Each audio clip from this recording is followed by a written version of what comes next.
গুরবে গৌরচন্দ্রায় রাধিকায় তদালয়ে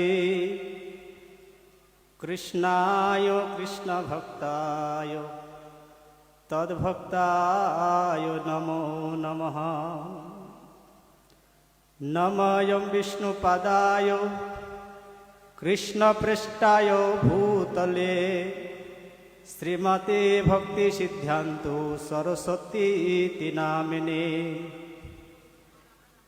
শ্রী শ্রী গুরু গৌরাঙ্গ জয়যুক্ত হোক, জয়যুক্ত হোক বিশ্ববন্দিত আকট মঠরা শ্রী চৈতন্য মঠের বর্তমান মঠাচার্য ভক্তিস্বরূপ সন্ন্যাসী গোস্বামী মহারাজ, জয়যুক্ত হোক মঞ্চে সমাসীন আমার অভিন্ন গুরু পাদপদ্ম ভক্তি বিচার ভারতী মহারাজ থেকে সমস্ত গুরুবর্গগণ, সমস্ত আচার্যবৃন্দ এবং সামনে উপস্থিত সুধী সজ্জন ভক্তবৃন্দ, মাতৃবৃন্দ, সকলকেই আমার যথাযোগ্য দণ্ডবত প্রণাম। জয় ভক্তি সিদ্ধান্ত সরস্বতী ঠাকুর প্রভুপাদ কি। সুধী ভক্তবৃন্দ, আজকে আমরা 3 দিন যাবৎ এখানে প্রভুপাদের ব্যাস পূজা আবির্ভাব তিথি উপলক্ষে আমরা এখানে হরিকথা শ্রবণ করবার এবং কীর্তন করবার সুযোগ লাভ করেছি। তো যার করুণাতেই আমরা এখানে 3 দিন যাবৎ, এর আগে আমি দেখিনি 4 বছর হচ্ছে, এই 4 বছর যাবৎ কন্টিনিউ আমরা যাহার করুণাতেই আমরা এরকম 3 দিন হরিকথা কীর্তন করবার এবং শ্রবণ করবার সুযোগ লাভ করেছি। আমরা যদি তার একটু জয়ধ্বনি না দিই, প্রভুপাদ মনে হয় খুশি হবেন না। তাই আমার তরফ থেকে তাই ভক্তি স্বরূপ সন্ন্যাসী গোস্বামী মহারাজ জোরে যতদূর আওয়াজটা যায় জোরে একটা জয়ধ্বনি দিবেন। জয় শ্রী চৈতন্য মঠাচার্য ভক্তি স্বরূপ সন্ন্যাসী গোস্বামী মহারাজ কি জয়।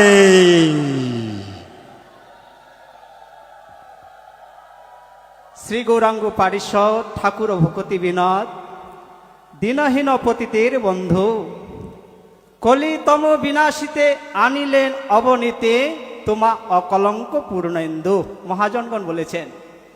আর আরেকটা কথা আমার হৃদয়ে জাগছে, গোবিন্দ মহারাজ কীর্তন করেছেন, যদি প্রভুপাদ বিমলা প্রসাদ না আসিত ভবে আর রূপানুগ কীর্তি রূপানুগ ভক্তি গৌরগুণ কীর্তি জগতে কে করিত প্রচার। তাই সেই ভক্তি সিদ্ধান্ত সরস্বতী ঠাকুর প্রভুপাদের আজকে আবির্ভাব তিথি।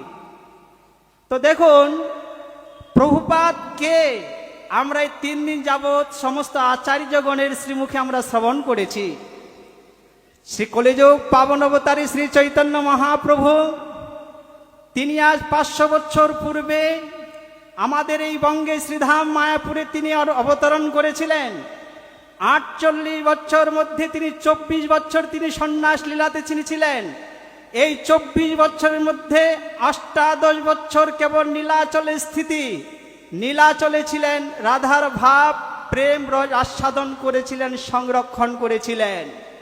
আর ওই 18 বছর যে প্রেম রস সংরক্ষণ করেছিলেন, আর এই প্রভুপাদ ভক্তি সিদ্ধান্ত সরস্বতী ঠাকুর সেই মহাপ্রভুর সংরক্ষিত প্রেমকে বিতরণ করবার জন্য তিনি ওই পুরী ধামে অবতরণ করে তিনি নীলাচলে হইয়া উদয় শ্রী গৌরমণ্ডলে আসি প্রেম ভক্তি প্রকাশী জীবেরও নাশিলা ভব ভয়, অর্থাৎ সেই প্রেমকে তিনি সারা বিশ্বে তিনি বিতরণ করেছেন।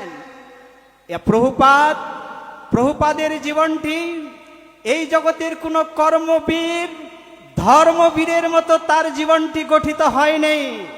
প্রভুপাদের জীবনটি হচ্ছে ভাগবতময় জীবন, প্রভুপাদের জীবনটি হচ্ছে ভাগবতময় জীবন। আমরা শ্রবণ করেছি, অনেক উদাহরণ আছে। আজকে আমি এখানে হরিকথা বলবার জন্য নয়, একটু পুষ্পাঞ্জলি গুরুজনদের সামনে হরিকথা বক্তৃতা দেওয়ার জন্য এখানে আসিনি। সন্ন্যাসী মহারাজের করুণাতেই 2-1টি বাক পুষ্পাঞ্জলি দেবার একটু সুযোগ লাভ করেছি। আজকে দেখুন প্রভুপাদ যখন হামাগুড়ি দিচ্ছেন কেবল শিশু, সেই সময় ভক্তি বিনোদ ঠাকুর তিনি বাজার থেকে পাকা আম কিনে নিয়ে এসেছিলেন। মন দিয়ে শুনবেন, পাকা আম ক্রয় করে নিয়ে এসেছিলেন। যেই আমগুলা রেখেছিলেন ভক্তি বিমলা প্রসাদ, তিনি ওই আমগুলা দেখে বাচ্চা শিশুর মতো বলেছিলেন, এটা আমার আমার বলে একটি আম তুলে তিনি মুখে দিয়েছিলেন। ভক্তি বিনোদ ঠাকুর বলেছেন, বিমলা প্রসাদ, এ কি ভগবানের ভোগ হলো না, গিরিধারীর ভোগ হলো না?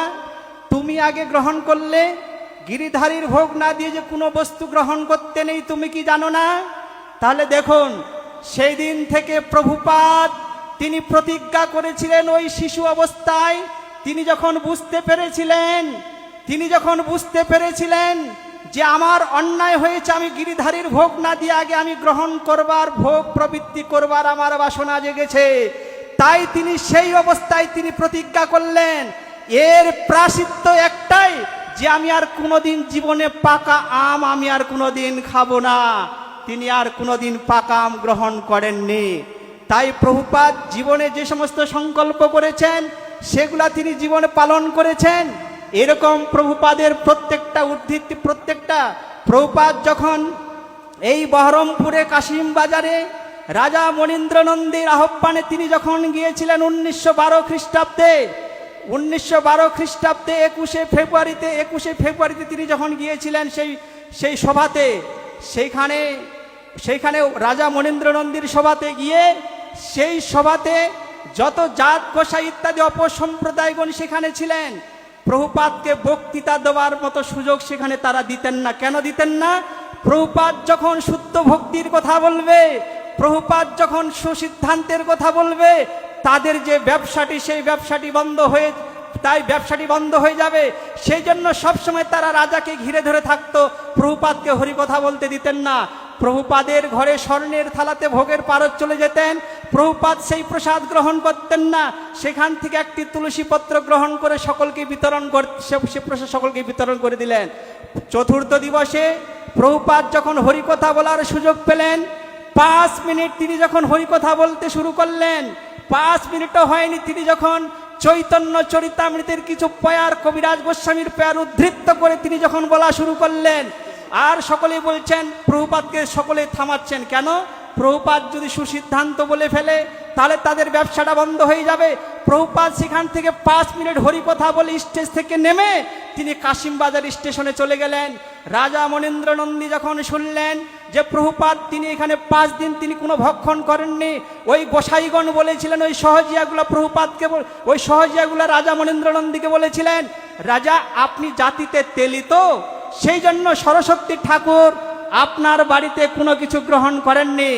প্রভুপাদ বলেছিলেন, আমি আপনার এই সভাতে আপনার কাছে এসে শুদ্ধ ভক্তির কথা ঠিক মতো যদি কীর্তন করবার কোনো সুযোগ, বাস্তব ভাগবতের সত্য কথা বলবার আমি এখানে সুযোগ লাভ করতে পারিনি, তাই আমি আপনার কোনো উপকার করতে পারিনি, তাই আপনার যে বস্তুগুলো আমি গ্রহণ করবার আমার কোনো অধিকার নেই।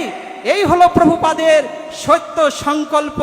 এরকম প্রভুপাদের একটি পুষ্প সদৃশ প্রভুপাদের সমস্ত জীবনে, কাশিম বাজার থেকে, বালিঘাই থেকে এরকম বিভিন্ন উদ্ধৃতিগুলো প্রভুপাদের জীবনে রয়েছে। তাই আজকের এই দিনে, আজকে আপনাদের সামনে, এই সমস্ত আচার্যগণের সামনে, গুরুবর্গগণের সামনে যাদেরকে দেখছেন, সকলে আমার অভিন্ন গুরু পাদ পদ্মগণ এখানে বসে আছেন, আর আমি তাহাদেরই সামনে আপনাদের কাছে এখানে বাক পুষ্পাঞ্জলি দেবার সুযোগ লাভ করেছি। আমারও অত্যন্ত গৌরব হচ্ছে, নিজেকে আমি আনন্দিত মনে করছি। তাই আমি, সময় হয়ে গেছে, তাই সদী সজ্জন ভক্তবৃন্দ, আমি সন্ন্যাসী গোস্বামী মহারাজের পাদ পদ্ম বন্দনা করছি, কারণ তার করুণাতেই আমরা এরকম 3 দিন যাবৎ কীর্তন করবার এবং শ্রবণ করবার সুযোগ লাভ করেছি। পরিশেষে সমস্ত আচার্যগণকে এবং আপনাদেরকে দণ্ডবত প্রণাম করে আমি আমার কথা এখানেই বিশ্রাম দিচ্ছি। বাঞ্ছা কল্পতরু ভৈষ্য কৃপা সিন্ধু ভবেচ পতিতানাং পাবন ভূ বৈষ্ণবে ভূ নমঃ।